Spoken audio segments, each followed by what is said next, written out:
This electrical awareness video is focused on identifying hazards around electricity on the job site. All other hazards on the job require the same focus and respect while performing your hazard assessments, and should not be disregarded or have any less importance placed on them. Electricity is all around us. It is an essential element in our daily lives. Nearly everything we do is connected with electricity. On the job site, working around electricity can be very safe when workers properly identify and mitigate the hazards. If hazards are ignored, electricity can strike out, and its effects can be devastating.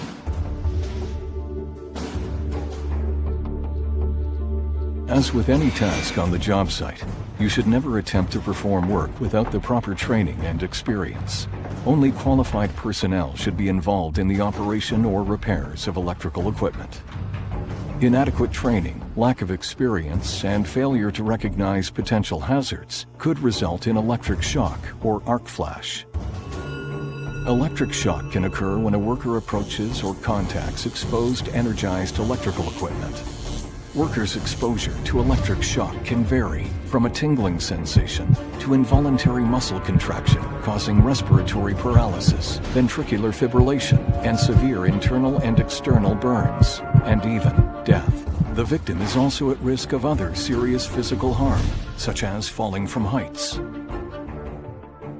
Arc flash results from two electrical components sustaining an arcing fault.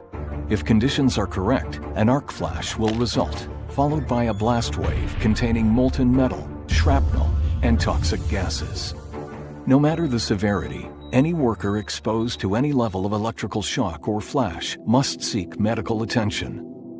While electricity has the power to seriously harm you, the risks of electrical shock can be mitigated, and work can be safely carried out without incident.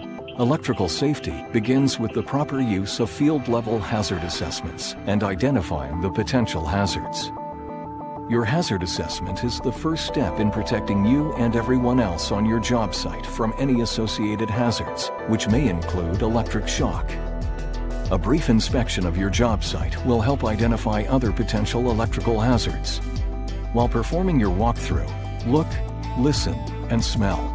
This will assist you in identifying the hazards on your site. All power tools and equipment should be plugged into a GFCI. This is a must when working in wet, moist, or exterior locations. Ground fault circuit interrupters monitor the balance of electricity flow and can detect even minor imbalances and will trip, reducing the risk of electric shock. Bump testing the GFCI before use must be done to ensure the unit is functioning properly. By pressing the test button, the receptacle should trip. Pushing the reset button should restore power to the GFCI unit. If this fails, the GFCI unit is defective and must be taken out of service. Adequate lighting is a must in your work area. If light levels are too low, additional lighting must be installed on either a temporary or permanent basis. Whenever working directly around electrical equipment, the de-energizing of equipment is the recommended practice.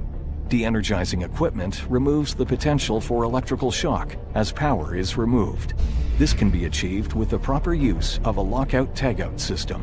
While basic procedures may vary from site to site, it is essential for you to understand the lockout-tagout procedure being used at your job site. One thing that does not change from site to site, however, is that you may never remove another party's lock in a lockout-tagout system. Before using any electrical cords or tools, always inspect individual items to ensure they're in good working order. Faulty equipment can lead to personal injury and poses a risk to all those on a job site. If items are damaged or are in poor working condition, tag the item and take it out of service for repair or replacement. Always know the locations of fire extinguishers on your site. These should be rated safe for use with electrical fires.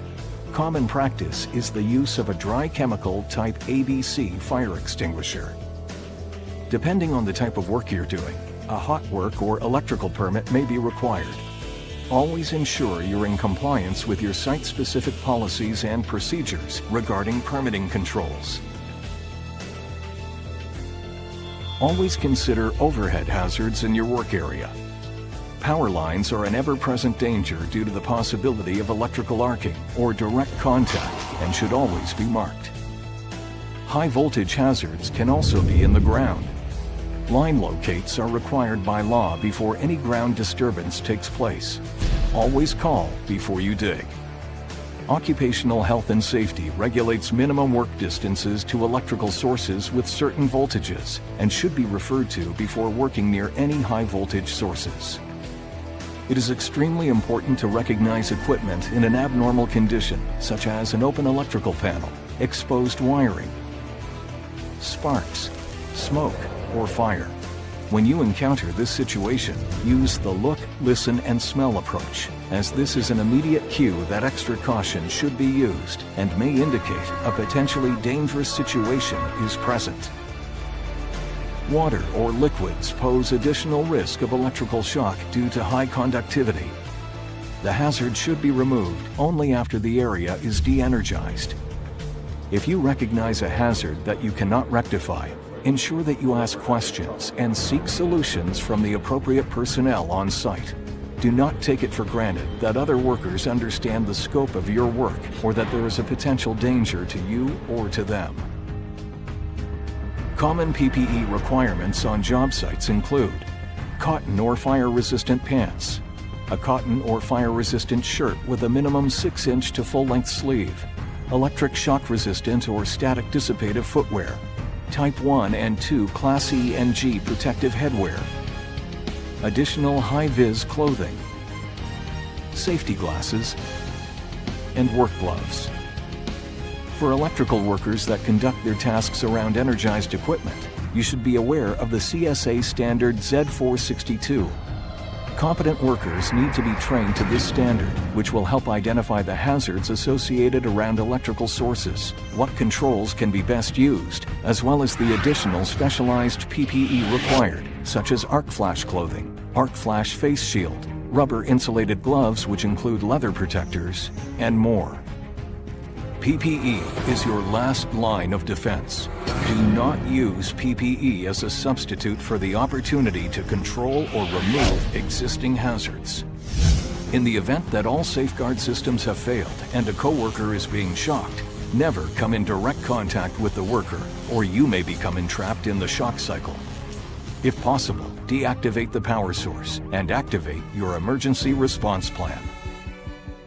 Working around electricity can be performed safely and without incident by executing sound judgment and diligent observations in order to create your field-level hazard assessment, and by following the proper safe work procedures. You'll be well on your way to completing your task without incident. Remember the importance of using the proper equipment in good condition and by wearing the proper personal protective equipment.